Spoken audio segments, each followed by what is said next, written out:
Oh, hello there. Welcome to my library and tangents on cracked spines, my lovely little bookworms. For those who don't know, I'm Frankie, the narrator and commenter of public domain works. Now, as a warning, not everything I read is for all audiences. So, listener discretion is advised.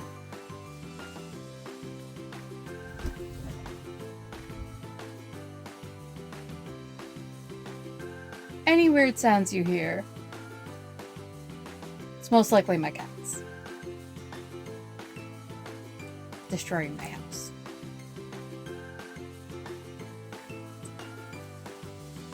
What was I saying? Yes, please, listener discretion is advised, especially below the age of 13, because a lot of what I read is horror, and even then what was appropriate in the 1800s and early 1900s, not necessarily appropriate nowadays. And there is no recap to be done today, as we are starting a new story. The work that won the vote is The Nonsense Anthology. A Nonsense Anthology, rather.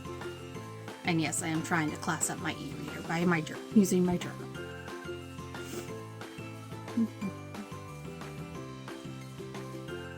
And this one is produced by Juliet Sutherland, Robert Prince, and PG Distributed Proofreaders. He must be a fool indeed, who cannot at times play the fool, and he who does not enjoy nonsense must be lacking in sense. William J. Rolfe. A Nonsense Anthology was collected by Carolyn Wells in 1910 to Gillette Burgess, A Nonsense Lover. The contents is a mess. There's the introduction. Let's see if I can make the words bigger for me. Apparently I'm going blind. Introduction. On a topographical map of literature, nonsense would be represented by a small and sparsely settled country, neglected by the average tourist, but affording keen delight to the few enlightened travelers who sojourn within its borders. It is a field which has been neglected by anthologists and essayists, one of its few serious recognitions being in a certain treatise of figurative language, which says, "Nonsense, shall we dignify that with a place on our list? Assuredly will vote for doing so everyone who hath at all duly noticed what admirable and wise uses it can be, and often is put to, though never before in rhetoric has it been so highly honored.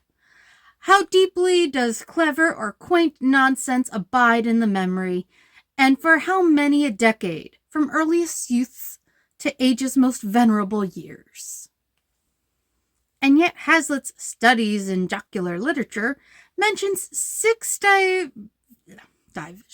divisions of the jest and omits nonsense. Perhaps partly because of such neglect, the work of the best nonsense writers is less widely known than it might be. But a more probable reason is that the majority of the reading world does not appreciate or enjoy real nonsense. And this again is consequent upon their inability to discriminate between nonsense of integral merit and simple chaff. A jest's prosperity lies in the ear of him that hears it, never in the tongue of him that makes it. And a sense of nonsense is as distinct a part of our mentality as a sense of humor, being by no means identical therewith. It is a fad at present for a man to relate a nonsensical story, and then, if his hearer does not laugh, say gravely, "You have no sense of humor. That is a grotesque story, and only a true humorist laughs at it. Now, the hearer may have an exquisite sense of humor, but he may be lacking in a sense of nonsense, and so the story gives him no pleasure. De Quincey said, "None but a man of extraordinary talent can write first-rate nonsense." Only a short study of the subject is required to convince us that De Quincey was right. And he might have added, "None but a man of extraordinary taste can appreciate first-rate nonsense." As an instance of this, we may remember that Edward Lear, the parent of modern nonsense writers, was a talented author and artist, and a prime favorite of such men as Tennyson and the Earls of Derby. And John Ruskin placed Lear's name at the head of his list of the best 100 authors. "Don't tell me," said William Pitt, "of a man's being able to talk sense. Everyone can talk sense. Can he talk nonsense?" The sense of nonsense enables us not only to discern pure nonsense, but to consider intelligently nonsense of various degrees of purity. Quick interjection. I recognize that between my title of Tangents on Cracked Spines and the fact that all the stories here too have been horror adjacent sci-fi, you might be curious why I would choose a nonsense story or even allow a nonsense anthology to be added to the list available to be voted on. Well, while I have not read this particular anthology, I do note that comedy and horror are but two sides of the same coin. So can't wait to see how this one pans out.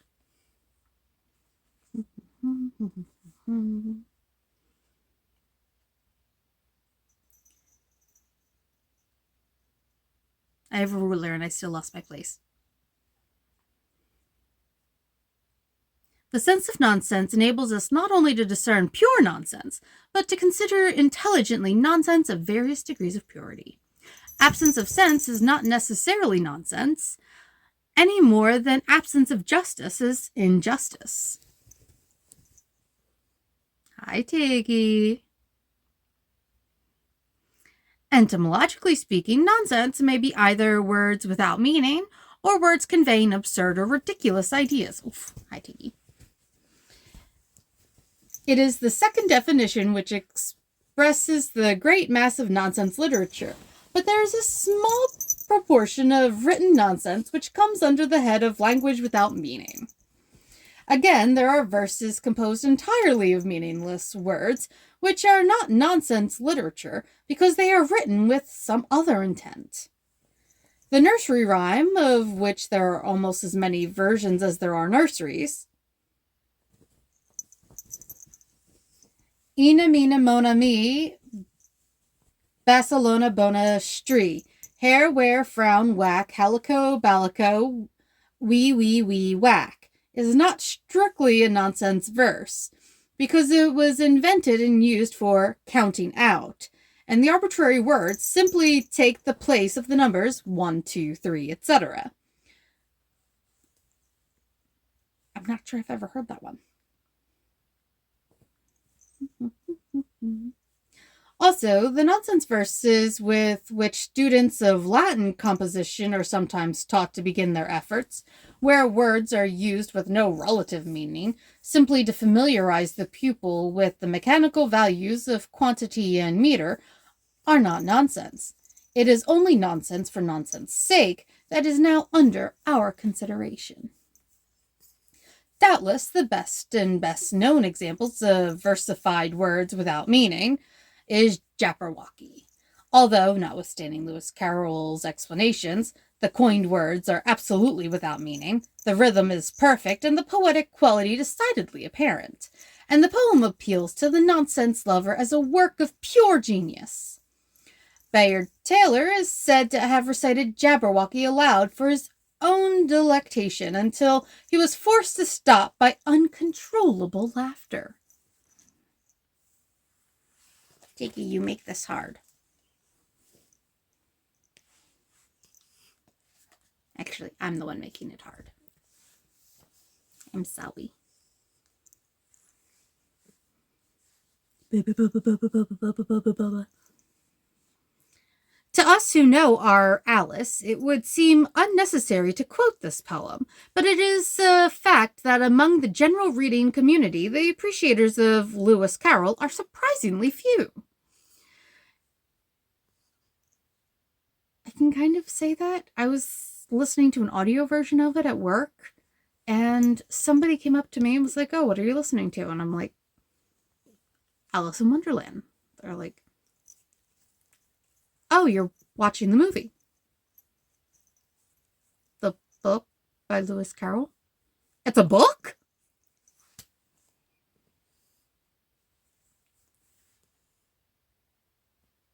For fear of sounding old. How? What are schools teaching?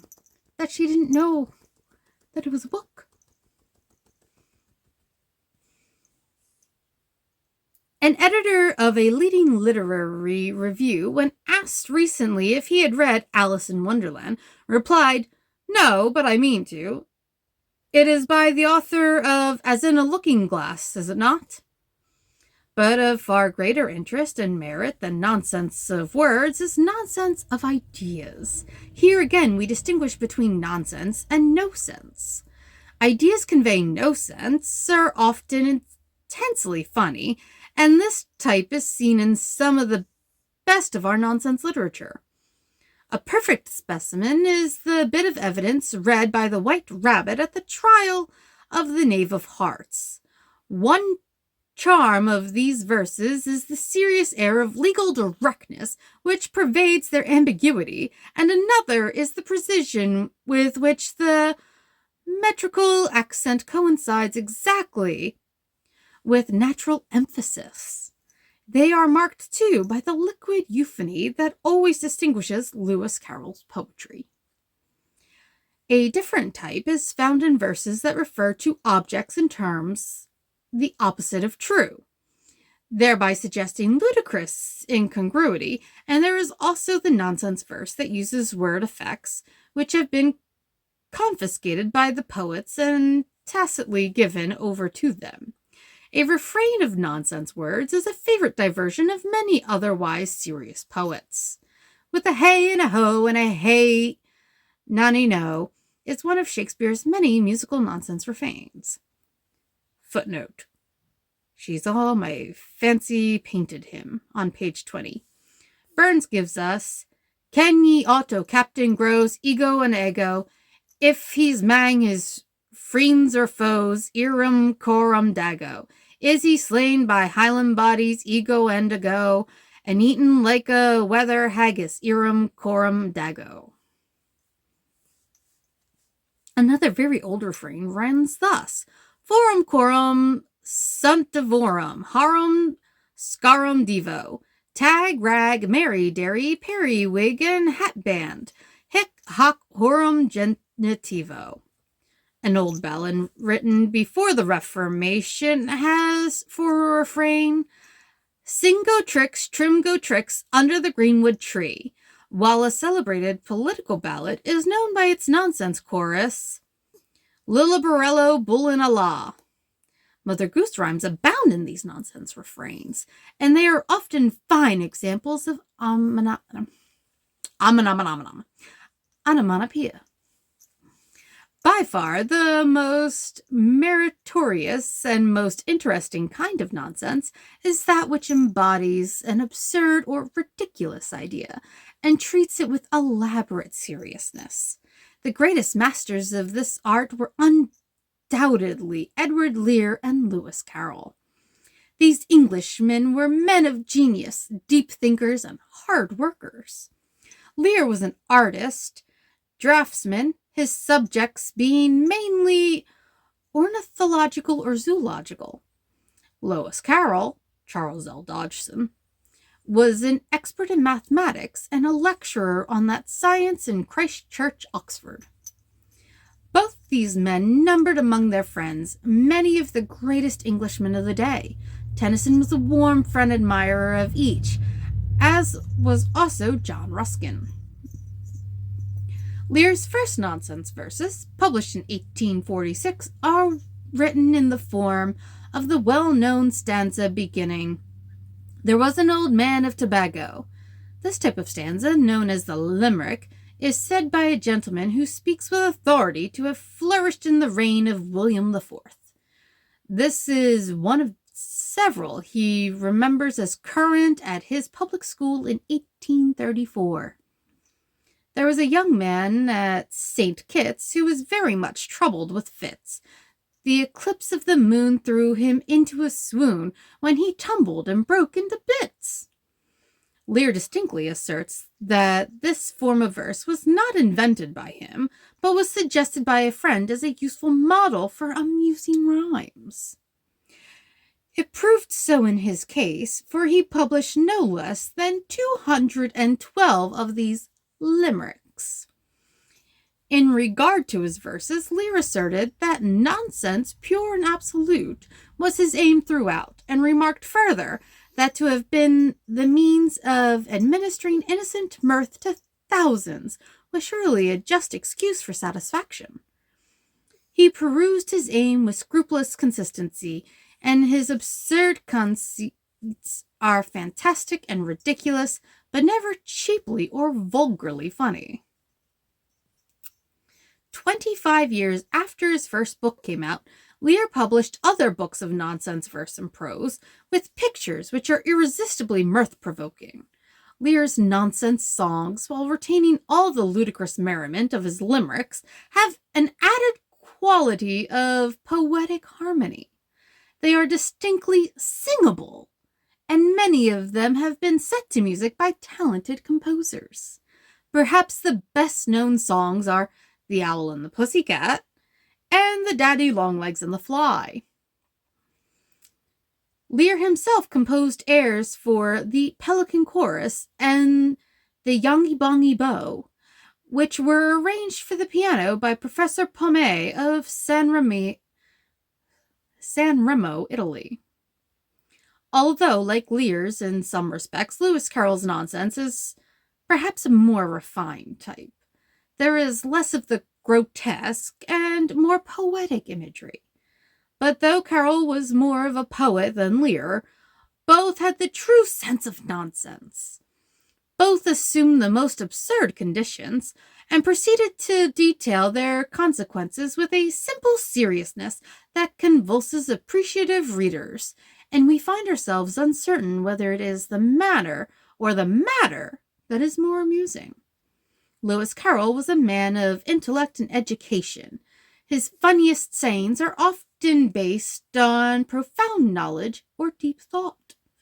Like Lear, he never spoiled his quaint fancies by over-exaggerating their quaintness or their fancifulness, and his ridiculous plots are as carefully conceived, construction, and elaborated as though they embodied the soundest of facts.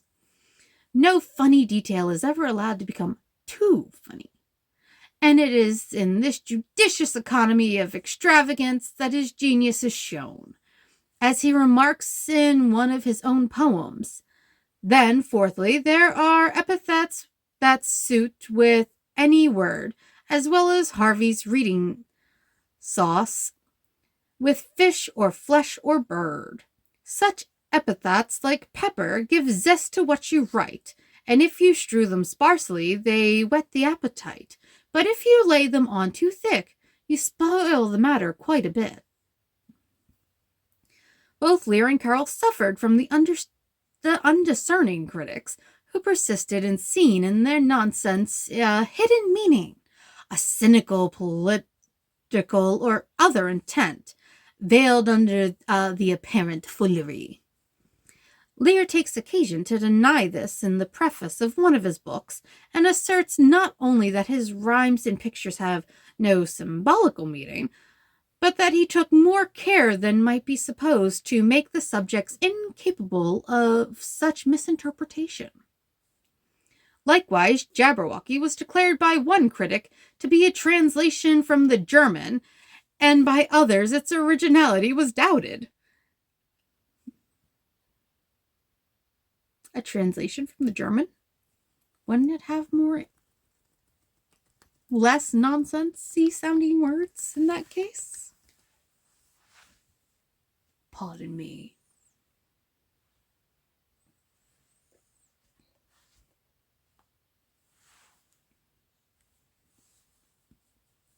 The truth is that it was written by Lewis Carroll at an evening party. It was quite impromptu, and no ulterior meaning was intended. The hunting of the Snark was also regarded by some as an allegory, or perhaps a burlesque on a celebrated case, in which the Snark was used as a personification of popularity, but Lewis Carroll protested that the poem had no meaning at all. A favorite trick of the nonsensists is the coining of words to suit their needs, and Lear and Carroll are especially happy in their inventions of this kind. Lear gives us such gems as scrubious, malubious, ombliferous, boroscribble, slabaciously, himmeltenious, flumpity, and mumbian, while the best of Lewis Carroll's coined words are those found in Jabberwocky. Another of the great nonsensists is W.S. Gilbert. Unlike Lear or Carroll, his work is not characterized by absurd words or phrases. He prefers a still wider scope and invents a ridiculous plot. The Bab Ballads, as well as Mr. Gilbert's comic opera librettos, hinge upon schemes of ludicrous impossibility, which are treated as the most natural proceedings in the world. The best known of the Bab Ballads is no doubt the Yarn of the Nancy Bell, which was long since set to music and is still a popular song. In addition to his talent for nonsense, Mr. Gilbert possesses a wonderful rhyming facility and juggles cleverly with difficult and unusual meters. In regard to his Bab Ballads, Mr. Gilbert gravely says that they are not, as a rule, founded on fact, and remembering their gory and often cannibalistic tendencies, we are grateful for this assurance. An instance of Gilbert's appreciation of other people's nonsense is his parody of Lear's verse. There was an old man in a tree who was horribly bored by a bee. When they said, "Does it buzz?" he replied, "Yes, it does. It's a regular brute of a bee." The parody attributed to Gilbert is called A Nonsense Rhyme in Blank Verse. There was an old man of St. Bees who was stung in the arm by a wasp. When they asked, "Does it hurt?" he replied, "No, it doesn't, but I thought all the while 'twas a hornet." Thackeray wrote spirited nonsense, but much of it had undermeaning, political or otherwise, which bars it from the field of sheer nonsense. The sense of nonsense is no respecter of persons. Even staid old Dr. Johnson possessed it, though his nonsense verses are marked by credible fact and irrefutable logic. Witness these two examples. As with my hat upon my head I walked along the strand, I there did meet another man with his hat in his hand. The tender infant, meek and mild, fell down upon the stone. The nurse took up the squealing child, but still the child squealed on.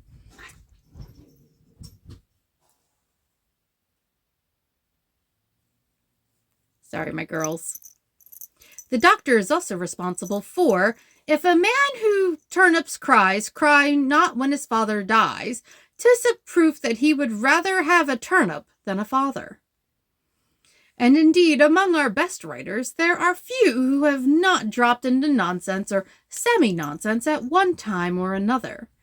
A familiar bit of nonsense prose is by S. Foote, and is said that Charles Macklin used to recite it with great gusto. She went to the garden to cut a cabbage leaf to make an apple pie, and at the same time a greater she-bear coming up the street pops its head into the shop. What, no soap? So he died. She imprudently married the barber, and there were present the pickaninnies and job-lilies, the garulies and the grand Pandrum himself with the little round button on top, and they all fell to playing catch as catch can, till the gunpowder ran out at the heels of their boots. Transcriber note. The above paragraph is not an excerpt from a longer work, but is complete as it stands. Okay.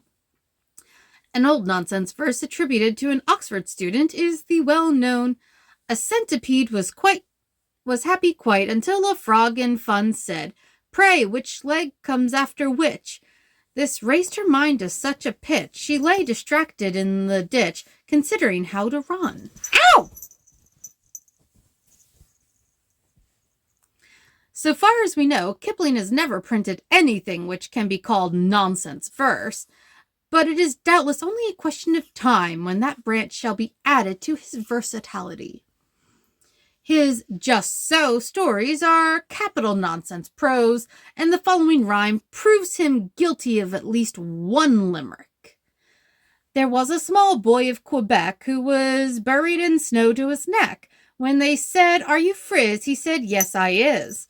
But we don't call this cold in Quebec." Okay. Among living authors, one who has written a great amount of good nonsense is Mr. Gillette Burgess, late editor of The Lark. According to Mr. Burgess's own statement, the test of nonsense is its quotability, and his work stands this as test admirably.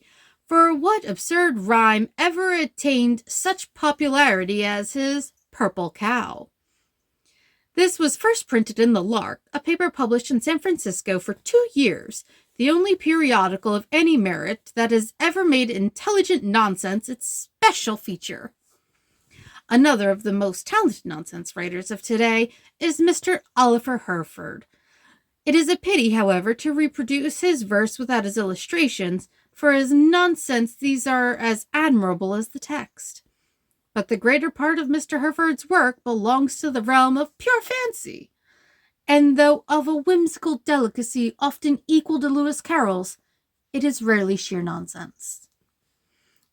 As a proof that good nonsense is by no means an easy achievement, attention is called to a recent competition inaugurated by the London Academy. Nonsense rhymes similar to those quoted from The Lark were asked for, and though many were received, it is stated that no brilliant results were among them. The prize was awarded to this weak and uninteresting specimen. If half the road was made of jam, the other half of bread, how very nice my walks would be, the greedy infant said. These two were also offered by competitors. I love to stand upon my head and think of things sublime until my mother interrupts and says it's dinner time. And a lobster wooed a lady crab and kissed her lovely face. Upon my soul, the crabbus cried, I wish you'd mind your place. Let us then give nonsense its place among the divisions of humor, and though we cannot reduce it to exact science, let us acknowledge it as a fine art. I can't believe we're almost 30 minutes in and I have just finished the introduction.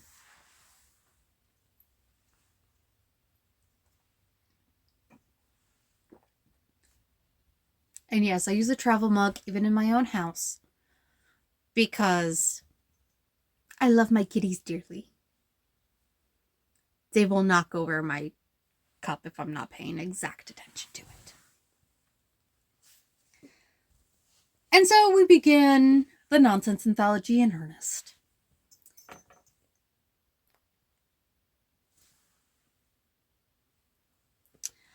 Jabberwocky. Gonna keep this here until she decides where she's going. Jabberwocky.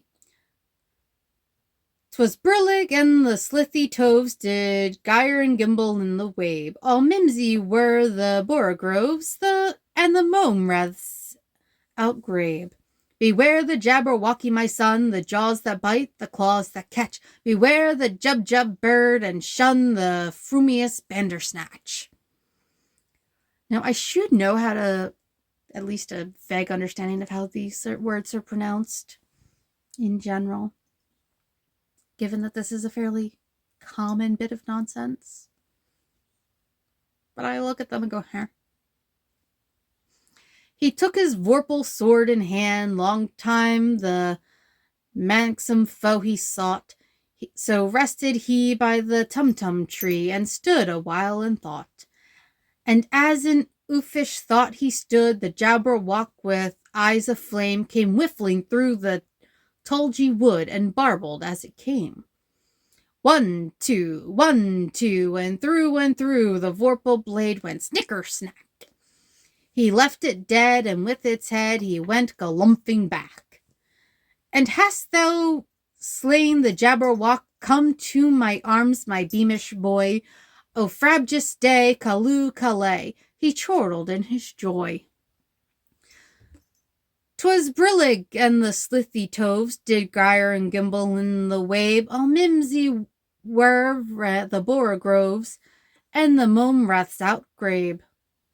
Lewis Carroll. Now, before I continue on, let's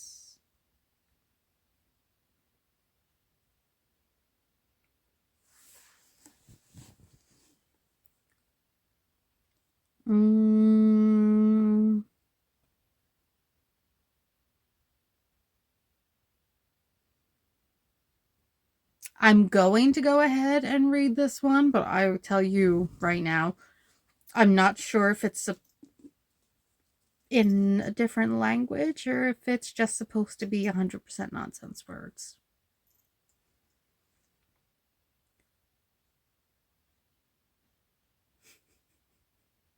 It's by Anonymous. Mors Ibrochi. Cosper erat tunc lubricels ultravia circum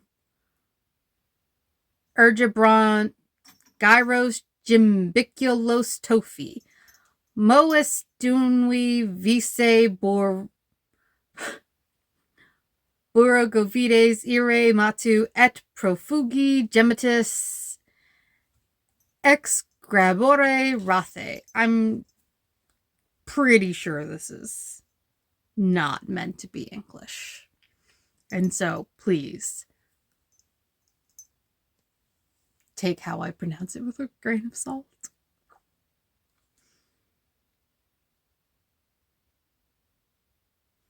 There's footnotes for me to read about it. O fuge labrocium sanguis meus, ie recurvis ungubus esque avidis dentibus ie minax. Ubube fuge quatus avis vim nate, neque unquam ferpax contra te frumissus eat. Vorpali gladio juvenis sucingitor hostis manximus ad medium quaritor usque diem jamque via fesso sed plurima mente promente tum tempte frondis suset in umbra morum. I feel like I should just have a demon to appear here. Consia interdum statit agnia mene revolvens at gravis endensa fronde susufrus erat spiculac ex oculis jacentis flammea Tulsim per Silvam venit Berber labrocoi. I'm almost done. I pardon your ears. For polysemel attac iterum collectus inictum persnicit gladys persniciti per deninde galumphatus spurnins informe cadaver inform cadaver horrendum monstri retulit ipse capult Victor Laprocali spolis insignis opimus Roris in amplexus, o radios meos, o fabrios dias, calo, clemente caia, vix poit, lastus choriti caliul lare pater. Cosper eratun lubriceles utravia circum orgebant gyros gimbiculosque tofi. Moestune vise borogovares ire matu et profungi gemitis excruberathe. By Anonymous. Footnote. Cosper from Coena and Vesper. Footnote 2. Lubricales from Lubricus and Gracilis, from the commentary in Humpty Dumpty Square, which will also explain Ultravia, and, if it requires explanation, Moestune. Yes, it requires explanation. I was born in the 1990s, not the 1890s. Footnote 3. Sanguis meus, cf. Verg, and 6836. Progis tela manu sanguis meus. That cleared up so much. Footnote 4. Agnia, muffish equals segnus. Uffish equals egnis. This is a conjectural analogy, but I can suggest no better solution. Footnote 5. Sussifras, whiffling. Surus, whistling. That one I understand. Footnote 6. Spicula. See the picture. I don't have a picture. This doesn't have a picture. Footnote 7. Berber. Apparently a labial variation of murmur, stronger but more dissonant. How long is this one? I'm going to test it. Let's try. One more. As I go past the beginning of it. Yum, yum, yum, yum, yum. Yum, yum, yum, yum, yum, yum, yum, yum. There we go. The Nyum-Nyum. The Nyum-Nyum chortled by the sea and sipped the wavelets green. He wondered how the sky could be so very nice and clean. He wondered if the chambermaid had swept the dust away, and if the scrumptious Jabberwock had mopped it up that day. And then in sadness to his love, the Nyum-Nyum weeping said, I know no reason why the sea should not be white or red. I know no reason why the sea should not be red, I say, and why the slithy Bandersnatch has not been round today. He swore he'd call at least 2 o'clock, and now it's 4:30. Stay, said the Nyum-Nyum's love, I think I hear him at the door. In 20 minutes in there came a creature black as ink, which put its feet upon a chair and called for beer to drink. They gave him porter in a tub, but give me more, he cried, and then he drew a heavy sigh and laid him down and died. He died, and in the Nyum-Nyum's cave a cry of mourning rose. The Nyum-Nyum sobbed a gentle sob, and Silly blew his nose.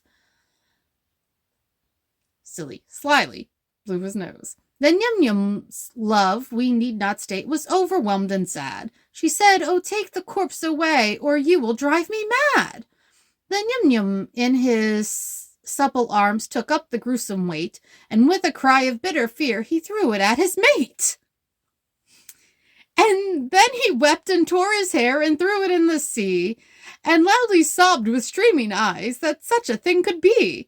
The ox that mumbled in his stall perspired and gently sighed, and then in sympathy it fell upon its back and died. The hen that sat upon her eggs with high ambition fired, arose in simple majesty, and with a cluck expired. The joop-joop bird that caroled there sat down upon a post, and with a reverential call gave up its little ghost. And ere its kind and loving life eternally had ceased, the donkey in the ancient barn in agony deceased. The raven perched upon the elm gave forth a scraping note, and ere the sound had died away, had cut its tuneful throat. And this is why I added the Nonsense Anthology to the list. My God! The Nyum-Nyum's love was sorrowful, and after she had cried, she with a brand new carving knife committed suicide. Alas, the Nyum-Nyum said, alas, with thee I will not part, and straightway seized a rolling pin and drove it through his heart.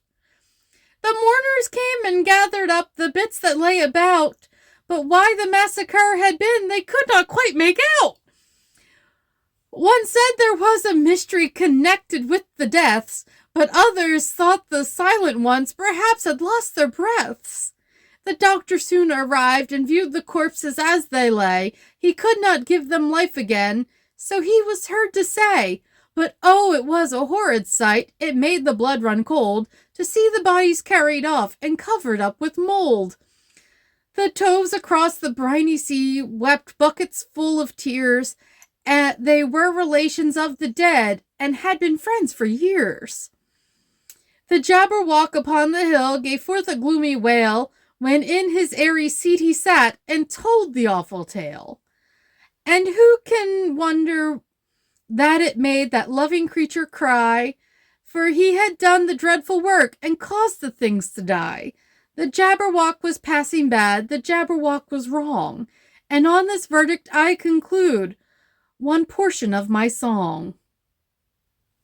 That is also supposedly anonymous, but with mention of the Jabberwock, wouldn't it be Lewis Carroll? But it says anonymous.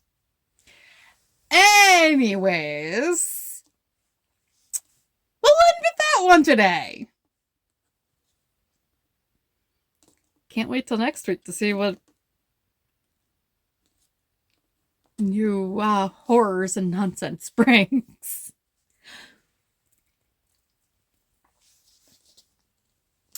Thank you all for listening.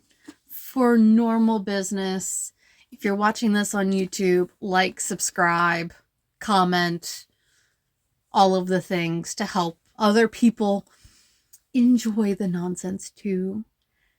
And for those of you listening only through podcast, rate, review, interact, share with your friends. Anything to help spread my voice. Maybe, please. It would be nice. It's a work of love, but I would still like it shared with more than 20 people. I think there's 20 of you watching and listening to me, and I appreciate every one of you. Which is why, if you go to mamashawdesigns.com, I'll link them in the bio, you can have 15% off your first order with TOCS15, TOCS15. And if you wish to get a hold of me, you can comment, you can interact wherever you're listening or watching this. You can go to Facebook at Tangents on Cracked Spines Book Club. I update little random poems throughout the day, or throughout the week. I'm thinking. My personal social medias are all Frankie Core 92. I don't really have this in front front of me, and I don't have it in front of me today, so. You can email us at tocspod@gmail.com. Phonetically, that is Tango, Oscar, Charlie, Sierra, Paris, Oscar, Delta @gmail.com. I did not forget how to spell my own email address. And if you want to leave a voicemail, anchor.fm/tangentsOnCrackedSpines/message. I will try and link all of that in the description. I'm not always the best at remembering these things. And I'm going to try and give you, those of you watching, a better look at the tigress who I have been petting and scritching this entire time. Tiggy, you want to look? Oh, there's the aster. Oh, are we getting a look? No. Distracted by the aster. Aster! That's my craft bag. Thank you again for listening. Have a great night.